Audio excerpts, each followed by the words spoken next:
Okay. Is to lend physical support to the gentleman we've come to receive. But before I go into that, I want to thank Governor Autumn for the support he has always availed us in the South. Support based not on sentiments, but on truth. A lot has been said this evening. He is an embattled governor.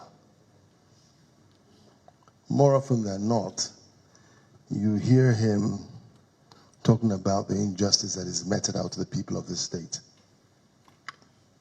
Injustice that is incomprehensible. But he's standing firm. So I like to refer to him as a warrior governor.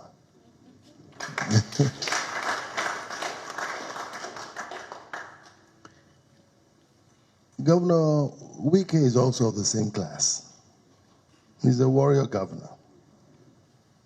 And he stands firm for truth. What has endeared me to him, and both of them indeed, is regardless of whether you believe or accept what they're saying, you know where they stand. And that's very important. And it's a rarity in our politics today. We sway from one side to the other. Look at what is happening. I'll be specific. Let's take the four leading contestants from the northern part of our country in the PDP. These are the four gentlemen that moved across to APC and produced Buhari. Then come back and still want the ticket. But also let me focus on Atiku Abubakar. Atiku Abubakar has been contesting the presidency since 1992. Indeed, there is really no election since 1992 that he has not participated in. He ran against Abiola. In 1999, he ran first as governor, then as vice president. In 2003, he picked a form. And that was the crisis, that was what led to the crisis between him and Obasanjo. 2007, he ran, I think he ran on AD or so. 11, he ran, came back to PDP, right? He ran, was it 11? He ran in 11 against Jonathan. 15, he ran. 19, he ran. 23, he wants to run. But now only you did. A time comes when you look at it and say, it's enough. Let me be a kingmaker rather than this king. Because when people tell me that they heard from God, I've never heard from God. But you see signs of where he wants you to go. And if you keep on doing one thing or the same thing over and over again and it's not happening, then God is not with you. Leave this Abraham Lincoln story that he ran many times before he got it. He ran only 2 times and he got it, right? So it's becoming ridiculous. And again, and this is why I respect people who say that, look, we all want the same thing. What the North wants is not different from what the South wants, right? But we all want a sense of belonging. That is the commonality between us. How do you justify, or how do we justify to our children that after 8 years of Northern leadership, we go back and have another 8 years? Ordinarily, I'm not a proponent of zoning and stuff like that, but I'm a proponent of equity. And that takes, to me, precedence to zoning. But even beyond that, our country is in a very desperate situation today.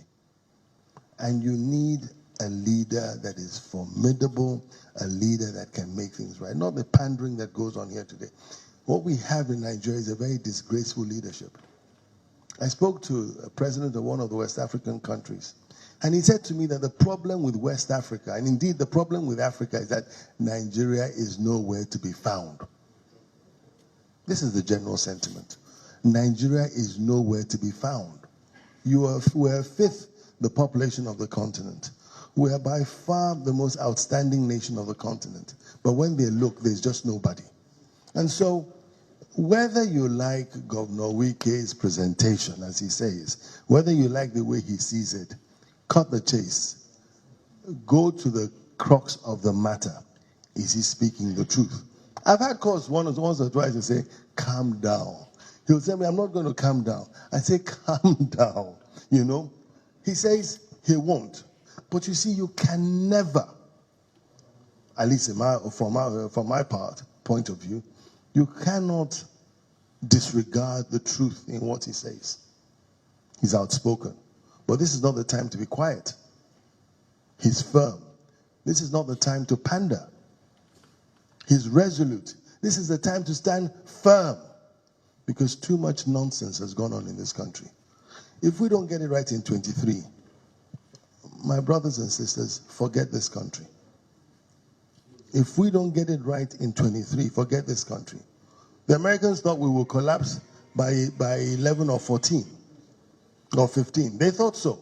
And they did their work. In a lot of instances, we have collapsed. Tell me one sector in Nigeria that is working. The American Secretary of State for Africa said to me, we don't have trade with Nigeria. We hardly buy any oil from you. Our only interest in Nigeria is to keep you together. Because you guys are like a dam. If you burst, you flood all the West and Central Africa. So just keep you together. That's the interest of the Americans. That's a disgraceful thing to say about us.